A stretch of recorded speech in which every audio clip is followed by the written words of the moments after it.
जय हिंद मेरे प्यारे भारत के उज्जवल भविष्यों। आप सभी का आईक्यू रिसर्च सेंटर में हार्दिक स्वागत एवं अभिनंदन है। दोस्तों आइए देखते हैं आज पृथ्वी की गतियां, पृथ्वी की कौन कौन सी गतियां होती हैं उसको समझेंगे। पृथ्वी की कौन कौन सी गतियां होती हैं इसे आप पढ़े होंगे और जानते होंगे, तो इसको अब बहुत अच्छी तरीके से आज कवर करने की कोशिश करेंगे। तो देखिए पृथ्वी की कौन कौन सी गतियां होती हैं। पृथ्वी की दो गतियां होती हैं, एक परिभ्रमण और एक परिक्रमण। यानी एक क्या होता है परिक्रमण गति, जो सूर्य के चारों ओर पृथ्वी क्या करती है, घूमती है यानी परिक्रमा करती है, उसे परिक्रमण गति कहते हैं। परिभ्रमण जो लड्डू की तरह अपनी धुरी बनी अपनी एक्सिस पर स्पिन करती रहती है, उसको क्या कहते हैं, उसे परिभ्रमण गति कहते हैं। जिसके कारण दिन और रात होता है उसको क्या कहते हैं, परिभ्रमण गति कहते हैं। उसे क्या कहते हैं, परिभ्रमण गति कहते हैं। और उसे घूर्णन गति कहते हैं, उसे दैनिक गति कहते हैं। मतलब इसको किसी नाम से देखिए क्या है, घूर्णन गति, दैनिक गति, परिभ्रमण गति, यानी ये क्या थे, इस गति के कारण दिन और रात होता है। लेकिन परिक्रमण गति के कारण क्या होता है, या वार्षिक गति के कारण क्या होता है, ऋतुएं परिवर्तित होती है। जैसे ठंडी जाड़ा है, ठंडी मतलब ठंडी हो गया, फिर गर्मी हो गया, फिर बसंत ऋतु, शरद ऋतु, ये ऋतु परिवर्तन होता है। तो उस किस गति के कारण होता है, वो गति कहलाती है आपका परिक्रमण गति, जो सूर्य के चारों ओर घूमती है। तो इसी को आज देखेंगे। सबसे पहले देखते हैं पृथ्वी की स्थिति क्या है। पृथ्वी क्या करती है, अपने एक्सिस पर 23.5 अंश झुकी हुई है। अब ऐसा क्यों है, ऐसा ही माना जाता है जब एक विस्फोट हुआ था, ये सूर्य के ही पार्ट है।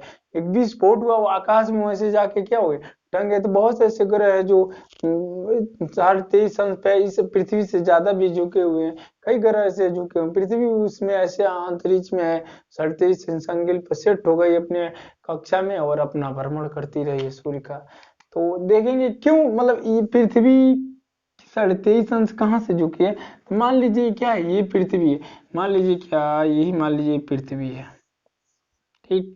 और ये अपने एक्सिस से देखिए, इसको देखेंगे, इसको बांट दीजिए, तो ये अपनी, ये देखिए अपनी एक्सिस से कितना झुकी है, 23.5 अंश, 23.5 अंश से झुकी है। यानी यहाँ से 23.5 अंश झुकी है, यहाँ से कितना झुकी है, 23.5 अंश, 23.5 अंश झुकी है। वही यहाँ एंगल बताए। ऐसे मान लीजिए क्या है, ये पृथ्वी है, ऐसे मान लीजिए क्या पृथ्वी है, तो ये 23.5 अंश क्या हुई, झुकी हुई है। पृथ्वी तो एक गोलाकार है, पृथ्वी मान लीजिए यही है, ठीक। तो पृथ्वी क्या है, गोला नहीं सही बनाया, बना लीजिएगा। देखिए यही पृथ्वी है, समझना है बस, गोला अच्छा बनेगा ना, समझना देखिए इम्पोर्टेंट है। तो अब देखेंगे क्या एक्सिस इसका क्या है, उसमें देखेंगे ये तो इसका दो मतलब एक्स और वाई अक्ष में बांटेंगे तो ये दो अक्षांश होगा, ठीक। अब देखेंगे वाई एक्सिस मान लीजिए है, ये एक्स, ये एक्स मान लो, तो ये वाई मान लो, वाई एक्सिस। अब देखेंगे इसमें अगर देखा जाए तो पृथ्वी क्यों अपने एक्सिस 23.5 अंश, यहाँ से क्या है देखिए, इसका ये क्या है, यहाँ से यानी इसके लंबवत से 23.5 अंश क्या है, झुकी हुई है। यानी यही 23.5 अंश झुकी हुई है। और ये क्या होता है, 66.5 अंश से हो जाता है, 66.5 अंश यहाँ से हो जाता है यानी इसके अक्ष से। तो पृथ्वी ऐसे 23.5 अंश झुकी हुई है, ऐसे झुके हुए ऐसे क्या करती है, पृथ्वी का सूर्य का चक्कर लगाती है। और सूर्य का चक्कर कितने दिन में लगाती है, सूर्य का चक्कर ये 365 दिन 6 घंटे में लगाती है। 365 दिन 6 घंटे में क्या करती है, सूर्य का चक्कर लगाती है। और वो 6 घंटे 4 वर्षों में मिलके 24 घंटे हो जाते हैं। तो इसीलिए जब जिस वक्त ये 4 वर्ष पूरे होते हैं, 4 वर्ष के बाद क्या होता है, लीप वर्ष आता रहता है। तो लीप वर्ष की फरवरी, लीप वर्ष में फरवरी कितनी की हो जाती है, 28 की बजाय 29 की हो जाती है। वही लीप फोर्स क्या होता है, काउंट हो जाता है, ठीक। तो अब देखेंगे इसे देखिए आप कैसे ऋतु परिवर्तन और कैसे कहाँ दिन बड़ा होता है, कहाँ दिन छोटा होता है, और इसमें क्या मतलब विभिन्नताएं पाई जाती है। जानते हैं काल्पनिक रेखाएं पृथ्वी पर अक्षांश और देशांतर के बारे में मैंने पिछली वीडियो में बहुत अच्छी तरह से बताया है, उनसे आप बहुत अच्छी तरह से वाकिफ होंगे। तो देखिए ये पृथ्वी है, पृथ्वी क्या करती है, ऐसे चक्कर लगाती रहती है और ध्रुव पे भी लड्डू की तरह क्या करती है। मान लीजिए ये क्या है, एक लड्डू है, कैसे बना होता शायद ऐसे होता है। तो अब देखिए इसमें ऐसे ऐसे ऐसे मान लीजिए ऐसे घूमता है तो अपनी स्पिन अपनी धुरी पे ऐसे स्पिन करता रहता है, यानी इस पर ऐसे ऐसे घूमता रहता है। तो ये तो ये अपनी जगह पे भी घूमता है और फिर कभी कभी ऐसे भी घूमता है। लड्डू नचाने पर देखते हैं नचाते हैं तो अपनी एक्सिस पर घूमता रहता है, कभी कभी ऐसे भी घुमाता है, जब फेंकने की स्टाइल जैसे फेंके तो उसके अनुसार ही लड्डू स्पिन करता है। तो जो अपनी धुरी पर ही घूमता है ऐसे मतलब ऐसे स्पिन करता रहता है तो उसको क्या कहते हैं, उसको कहते हैं उसको कहते हैं परिभ्रमण गति यानी घूर्णन गति, यानी क्या कहते हैं दैनिक गति, जिसके कारण दिन और रात होता है। और ऋतु परिवर्तन परिभ्रमण गति के कारण परिक्रमण गति के कारण होता है। तो ये देखिए सूर्य, अब सूर्य देखिए इस पृथ्वी क्या करती है घूमती रहती है। आप देखेंगे 21 मार्च की स्थिति ऐसी होती है वो यहाँ दिन और रात दोनों समान होता है। क्यों? क्योंकि यार यहाँ पर देखिए 21 मार्च और 23 सितंबर को क्या होता है सूर्य की किरणें भूमध्य रेखा पर यानी इक्वेटर पर सीधी पड़ती हैं, और सीधी पड़ने के कारण देखिए कोई बॉल है मान लीजिए, कोई बॉल है, एक कोई मान लीजिए कोई टार्च है ये कोई टार्च है और ये टार्च कोई भी है, मान लीजिए क्या है टार्च है मान लीजिए कोई, ठीक, यहाँ बटन उटन है। तो ये टार्च यहाँ से जा रहा है, एक कोई बोल है। तो ये बोल का देखिए अगर एकदम सीधा रहेगा तो यहाँ भी कुछ प्रकाश जाएगा लेकिन थोड़ा हल्का हल्का जाएगा तिरछा जाएगा, ठीक। उसमें जो दिन होगा उसमें उतनी ऊर्जा नहीं रहेगी, गर्मी नहीं रहेगी। यहाँ भी देखिए कैसे जा रहा है, मतलब यहाँ जाते जाते अंधेरा हो जाए, टार्च बहुत बड़ा है तो यहाँ जाएगा ध्रुव तक जाएगा। लेकिन अब सीधी रहेगी तब ना, पृथ्वी क्या 37 झुकी हुई है तो देखिए यहाँ जा रहा है तो ध्रुव पर नहीं जा रहा है। तो भूमध्य रेखा पर क्या करेगा सूर्य जाएगा तो हल्का हल्का यहाँ से हल्का हल्का प्रकाश जाएगा लेकिन पूरा नहीं जाएगा। तो ये जो पृथ्वी है 37 से लेटी है, तो आप देखेंगे सूर्य की किरणें जा रही थी, ये क्या है ये कहीं कर करे ये भूमध्य रेखा। तो भूमध्य रेखा पर क्या करती है जब बीचों बीच पर सूर्य पड़ता है, कब 21 मार्च और 23 सितंबर को सूर्य की किरणें क्या भूमध्य रेखा पर सीधी पड़ती है। इस कारण दिन और रात क्या होती है बराबर होती है।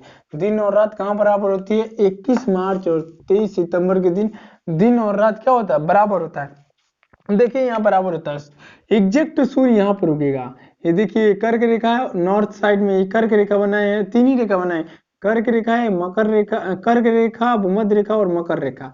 ये कर्क रेखा है मकर रेखा है, ये क्या है ये ये ये भूमध्य रेखा है, ठीक। ये कर्क रेखा है भूमध्य रेखा और ये क्या है मकर रेखा है।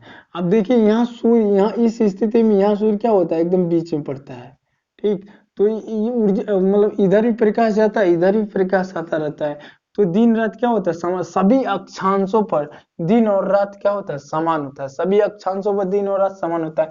लेकिन जीव ये सूर्य क्या होता है सूर्य आगे की तरफ खसकता है, यानी क्या होता है 21 मार्च से आगे यानी ऐसे ऐसे जाता है चक्कर लगाने, सूर्य आगे की तरफ खसकता है तो क्या होता है मतलब नहीं सूर्य तो आगे की तरफ नहीं घुस सकता है, सूर्य को स्थिर मान के ये चीजें बनाया गया है। सूर्य का चक्कर कैसे लगाती है दीर्घ वृत्ताकार पथ पर लगाती है, यानी अंडाकार पथ होता है इसका। जो पृथ्वी सूर्य का चक्कर लगाती है वो कैसा होता है एकदम गोल नहीं होता है, अंडाकार होता है, शेप इसका ऐसे होता है, ऐसे ऐसे चक्कर दीर्घ वृत्ताकार मार्ग पर चक्कर लगाती है।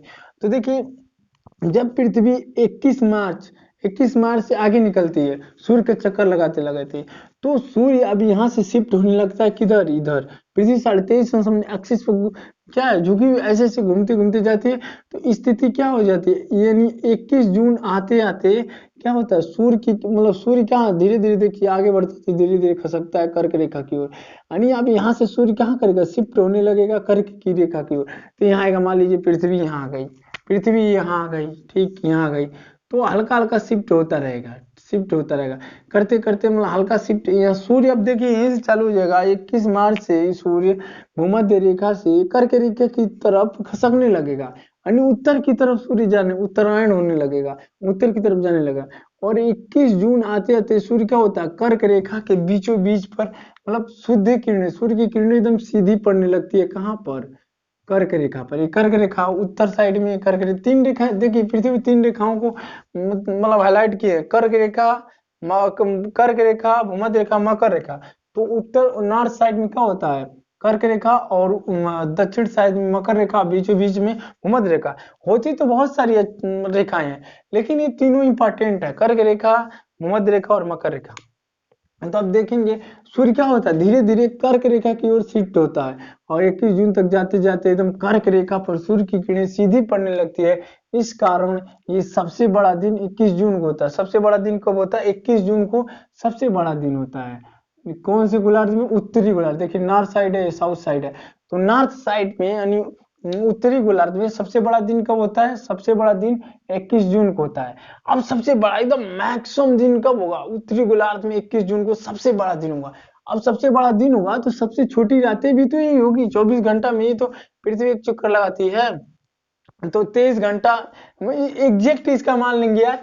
एग्जैक्ट देखिए 23 घंटा 56 मिनट और 4 सेकेंड है, मैं एक चक्कर लगाती है, लेकिन एग्जैक्ट 24 घंटा मान लेते हैं मोटा मोटा, ठीक। तो अब पृथ्वी ऐसे क्या करती है? घूमती रहती है। जो ही 21 जून से आगे निकलती है पृथ्वी, क्या करती है? 21 जून से आगे निकलती है, सूर्य का चक्कर लगाते लगाते ये क्या करती है? दीर्घ वृत्ताकार मार्ग पर 21 जून को ये सूर्य का चक्कर लगाते आगे निकलती है। तो धीरे धीरे सूर्य क्या करता है? अब इधर खसकने लगता है। किधर खसकने लगता है? भूमध्य रेखा की तरफ खसकने लगता है, क्योंकि पृथ्वी 23.5 अंश क्या है? अपने अक्ष पर झुकी हुई है। इस कारण धीरे धीरे पृथ्वी ऐसे शेप लेती जाती है, ऐसे देखिए ऐसे ऐसे घूमती घूमती घूमते घूमते ऐसे जाती रहती है। तो अब पृथ्वी क्या करेगी? 21 जून से आगे निकलती है, तो सूर्य की किरणें क्या करती है? मतलब सूर्य क्या होता है? सूर्य का प्रकाश अब धीरे धीरे किधर शिफ्ट होता है? सूर्य का प्रकाश धीरे धीरे अब क्या इधर सब भूमध्य रेखा की तरफ शिफ्ट होता है। धीरे धीरे पृथ्वी ऐसे जाती है जाती रहती है, तो ऐसे क्या होता है? खसकता रहता है। सूर्य किधर खसकता रहता है? भूमध्य रेखा की तरफ खिसकता रहता है। आते आते देखेंगे 23 सितंबर तक सूर्य क्या करेगा? भूमध्य रेखा के एकदम बीचों बीच में आ जाएगा। क्या करेगा? बीचों बीच में आ जाएगा। और जब भूमध्य रेखा के बीचों बीच में सूर्य जाएगा तो क्या होगी? दिन रात हमेशा क्या होगी? समान होगी। जब यार कोई गोला है एकदम बीचों बीच में गए, बीचों बीच में बैटरी भरो, तो क्या हर जगह जो प्रकाश उसके सामने पड़ेगा, सूर्य के सामने पड़ेगा, तो वहां पर हर जगह दिन और रात क्या होगी? समान होगी। जितना दिन होगा उतना ही रात होगी।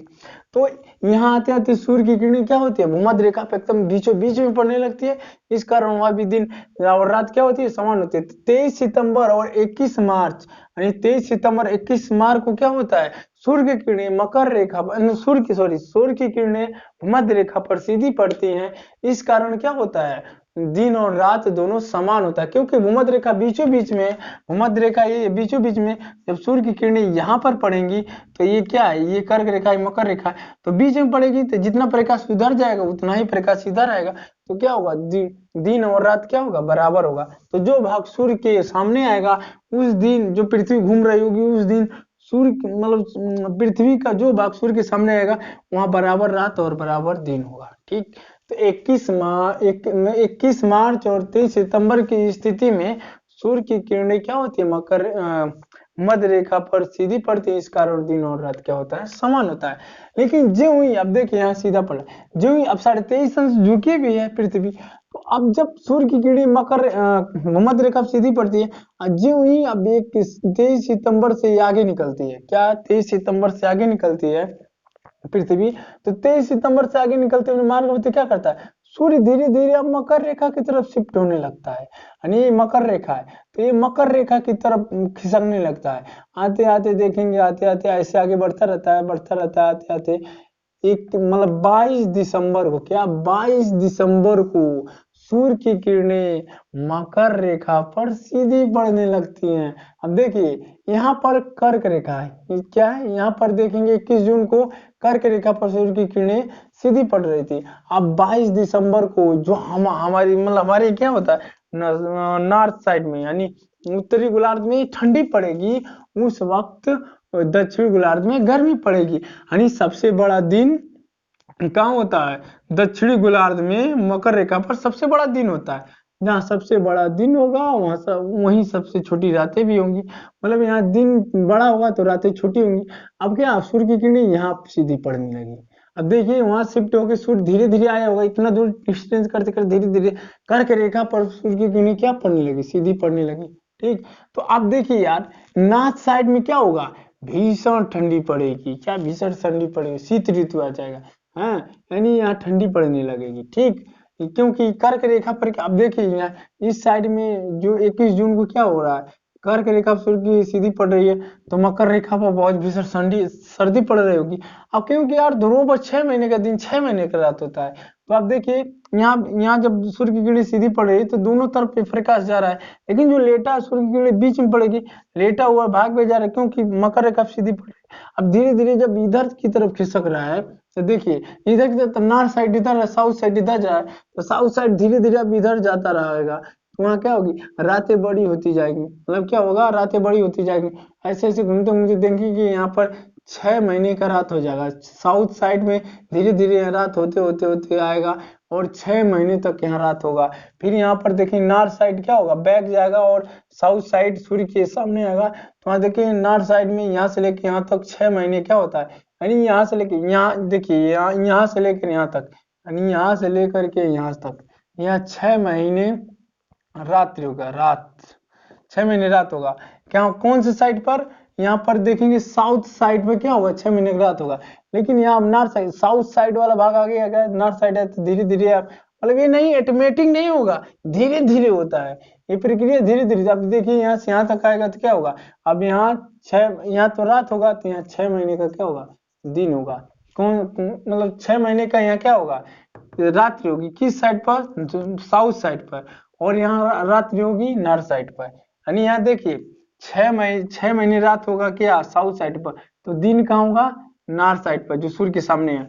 और यहाँ पर देखिए यहाँ पर धीरे धीरे क्या होगा, नॉर्थ साइड पर क्या होगा, नॉर्थ साइड पर उत्तरी गोलार्ध में रात्रि, ध्रुव पर क्या होगी, पोल पर, नॉर्थ पोल पर क्या होगी, 6 महीने की रात होगी, तो साउथ साइड में 6 महीने का दिन होगा, मतलब दक्षिणी गोलार्ध में 6 महीने का क्या होगा, दिन होगा। तो इस स्थिति को आप समझ गए होंगे।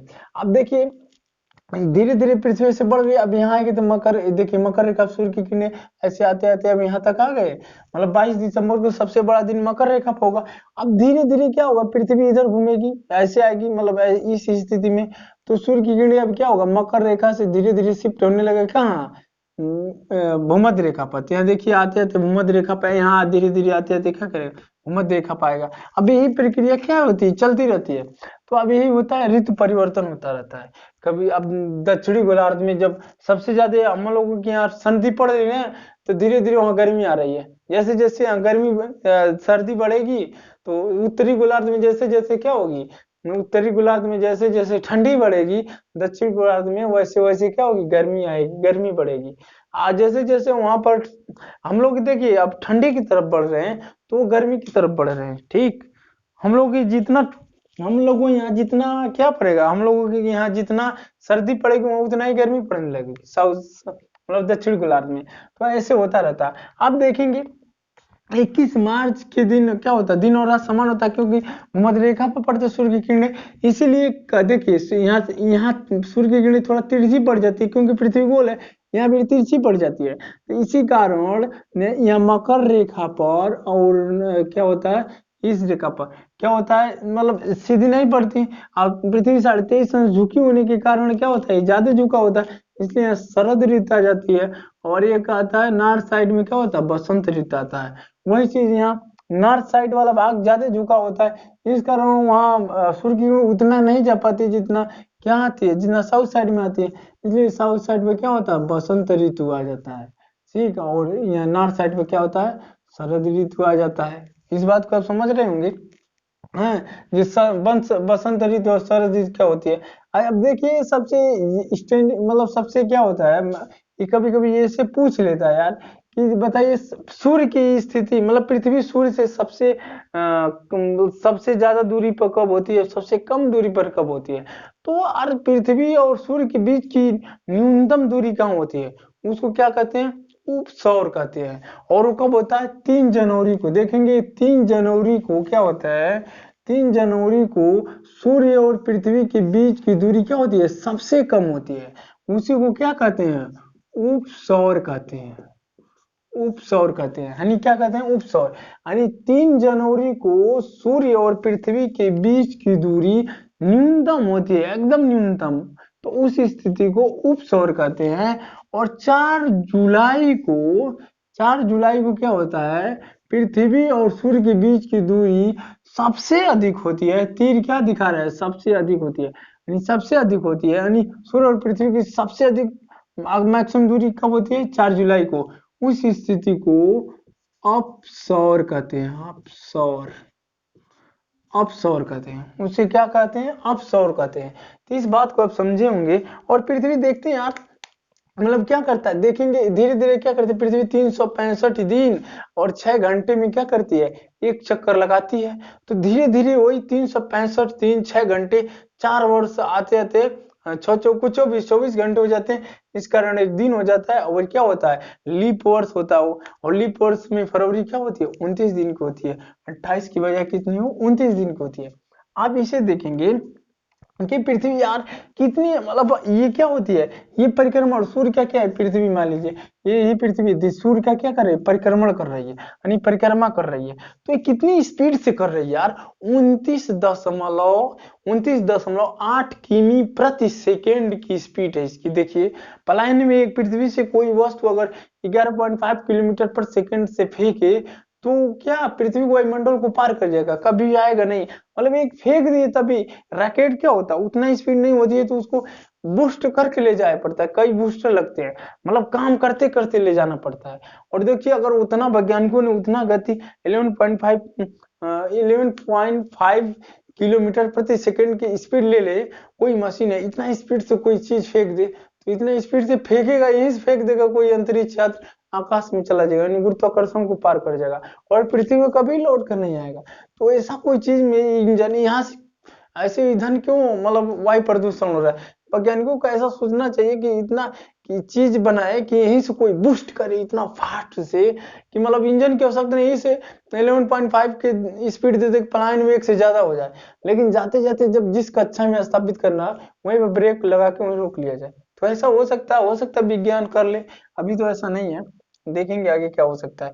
तो पृथ्वी कितना कर रही है, पृथ्वी की गति देखिए, पृथ्वी जो क्या होता है, परिक्रमण वेग कितना है, मतलब सूर्य का चक्कर पृथ्वी जो लगा रही है वो कितनी गति से लगा रही है, उसका वेग कितना है, तो उसका वेग देखेंगे तो क्या है, 39.8 किमी प्रति सेकेंड स्पीड है। सोचिए इतना किमी, यानी हम लोग भी पृथ्वी घूम रहे हैं तो हम भी घूम रहे हैं, यानी हमारे साथ सब कुछ घूम रहा है तो हमें मालूम नहीं हो रहा है, लेकिन 29.8 किमी प्रति सेकेंड की रफ्तार से हम लोग सूर्य के चक्कर लगा रहे हैं। क्या पृथ्वी के साथ हम भी लोग चक्कर लगा रहे हैं, पृथ्वी चक्कर लगा रही है, हम भी चक्कर लगा रहे हैं, लेकिन एहसास नहीं हो रहा है क्योंकि पृथ्वी छोटी नहीं है, बहुत बड़ी है, ठीक बहुत बड़ी है। और क्या होता है उसके साथ साथ सभी चक्कर लगा रहे हैं, हम भी लोग चक्कर लगा रहे हैं। सोचिए इतना इतना स्पीड है, और इतना स्पीड कितना दूरी तय कर लेता है, यानी पृथ्वी एक चक्कर क्या लगाती है, 365 से 1/4 दिन, यानी 365 दिन 6 घंटे में लगा लेती है। तो आप देखेंगे 96 करोड़ किलोमीटर की दूरी तय कर लेती है, यानी इतना वेग से 96 करोड़ किमी की दूरी तय कर लेती है पृथ्वी।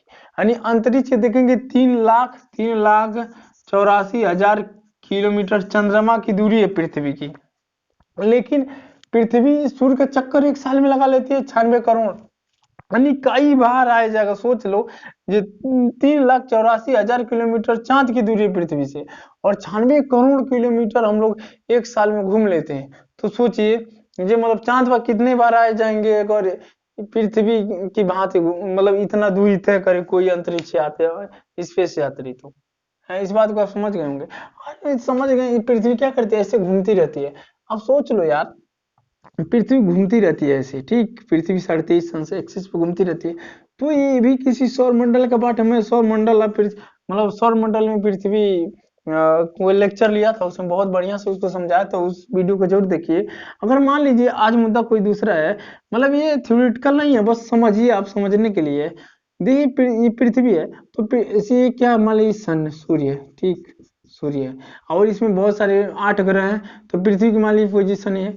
अब ऐसे घूम रही है। लेकिन यार इसे करोड़ों होंगे सौरमंडल हमारे ब्रह्मांड में, और उस पर जीव रहते होंगे, उनका पनावा रहन सहन कुछ और होगा, लेकिन वो रहते होंगे। लेकिन वो उनको देखा जाए, कोई मान लीजिए स्टाइड है, 200 किलोमीटर लंबा है, 400 किलोमीटर उसका एरिया है, तो ऐसे मान लो कोई अंतरिक्ष से हम ला दिए, कोई एस्टेरॉइड है, या कोई ग्रह ही है, कोई उपग्रह है, कोई उस पर जीवन है, पृथ्वी से छोटा है, तो हम देखेंगे यार पृथ्वी की जो स्पेस है, पृथ्वी का जो कक्षा है, जैसे हम सैटेलाइट बैठा देते हैं, मिलिट्री सैटेलाइट है, अंतरिक्ष सैटेलाइट है, दूरसंचार सैटेलाइट है, बहुत सारे सैटेलाइट बैठा हुए हैं। तो पृथ्वी क्या करते हैं, ले जाकर एक भू स्थिर उपग्रह होता है, उसमें ले जाकर बैठा देते हैं, और बहुत सारे चक्कर ऐसे लगाते रहते हैं जो हम लोग सैटेलाइट छोड़ते हैं। तो वैसे यार कोई ऐसे विज्ञान अगर आगे बढ़ जाए और देख ले कि ब्रह्मांड में बहुत सारे किसी सौरमंडल से किसी ग्रह को उठा कर लेकर आ सकता है, किसी गौरमंडल से किसी ग्रह को लाए जिस पर जीवन हो, जिस पर हवा पानी सब कुछ है, तो ऐसे यार लाखों करोड़ों सौरमंडल कोई ना कोई होगा, और वो पृथ्वी से छोटा है, तो लाकर इसके पृथ्वी की कक्षा में स्थापित कर दे, और क्या करेंगे, यहाँ से दूरी हमारे आसान हो जाएगा, तो आदमी इस पर भी रह सकते हैं, इस पर भी रह सकते हैं। तो ये ये टेक्नोलॉजी आ सकती है, अभी तो है नहीं, हो सकता है आने वाले समय में आप कर सकते हैं, क्योंकि ये हमारे देश के भविष्य है आप लोग, तो ऐसे आने वाली पीढ़ियां कर भी सकती हैं, ऐसी कोई बात नहीं है। कोई भी जो ब्रह्मांड में कहा जाता है, जो ब्रह्मांड की चीजें सोच लेते हो, उसका सोल्यूशन भी इसी में होता है। ब्रह्मांड ही तो सोचने के लिए आपको, ब्रह्मांड से ही तो बने हो, हर एक 5 तत्वों से मिलकर बने हो, और 5 तत्व ब्रह्मांड में ही है। यानी माना जाता है जो चीजें तुम ब्रह्मांड से बने हो, तो ब्रह्मांड के बारे में जो सोच रहे हो, वो चीजें तुम क्रिएट कर सकते हो, जो सोचे हो, कोई ऐसी समस्या नहीं हो, कोई ऐसी समस्या नहीं जिसका हल ना हो। यानी जो तुम सोच सकते हो वो पूरा हो सकता है, लेकिन पूरा करने के लिए क्या है, उतना डेवलपमेंट होना जरूरी है। हम लोग इस स्तर तक नहीं गए, आने वाली पीढ़ी हो सकती है ऐसे कर सकती है। तो ठीक है, आप इस चीज को समझे होंगे। अब देखेंगे परिक्रमण गति और वार्षिक गति को समझ लिए, क्या है वार्षिक गति। अब ये डायरेक्टली बोले, दिन और रात किस गति के कारण होता है, तो परिभ्रमण गति, दैनिक गति एक ही होता है। देखिए, गुणन गति कहेंगे, दैनिक गति कहेंगे, परिभ्रमण गति कहेंगे। ये क्या है, इसके कारण दिन और रात होता है। यानी क्या होता है, दिन और रात, जो पृथ्वी क्या करती है, एक दिन में अपने एक्सिस पर घूम जाती है, यानी 24 घंटे, मोटी मोटा 24 घंटे लें, वैसे क्या होता है, उसे वैसे देखेंगे 23 घंटा 56 मिनट और 4 सेकंड होता है, लेकिन मोटी मोटा 24 घंटा लेंगे। और परिक्रमण गति क्या होती है, परिक्रमण गति या वार्षिक गति, पृथ्वी क्या होती है, एक साल में 365 दिन, और 365 दिन, और क्या होता है, 6 घंटे में एक चक्कर लगाती है पृथ्वी की, ठीक। तो ये इसके कारण क्या होता है, ऋतु परिवर्तन, परिक्रमण और वार्षिक गति के कारण ऋतु परिवर्तन होता है। दिन रात का छोटा बड़ा मैंने बता दिया, कहाँ छोटा है, जहाँ सबसे बड़ा दिन होगा वहीं से सबसे छोटी रात होगी, और जहाँ सबसे छोटी रात होगी वहाँ सबसे बड़ा दिन होगा। तो इस बात को आप समझ गए होंगे। तो ध्रुव पर जानते हैं 6 महीने का दिन 6 महीने का रात होता है। जब यहाँ से क्या होता है, नॉर्थ साइड देखिए, यहाँ से यहाँ तक क्या है, नॉर्थ साइड साउथ साइड है ना, देखिए यहाँ से यहाँ तक आते थे, नॉर्थ साइड क्या होता है, पीछे चला जाता है, तो यहाँ नॉर्थ साइड क्या अंधेरा में रहेगा, यहाँ से यहाँ तक नॉर्थ साइड क्या होगा, अंधेरा में होगा, और यहाँ से यहाँ तक क्या होगा, साउथ साइड क्या होगा, साउथ साइड अंधेरा में रहेगा, ठीक। तो अब इस चीज को समझ रहे होंगे कहाँ कौन सी स्थिति आती है। तो अभी यहाँ देखेंगे नॉर्थ साइड में शीत ऋतु होगी, तो इस बात को आप समझ गए होंगे, एक दूसरे के अपोजिट होते हैं। तो आई होप कि आप इसे समझ रहे हैं, आप ये सारी चीजें देख लिए। अब मिलेंगे अगली वीडियो में।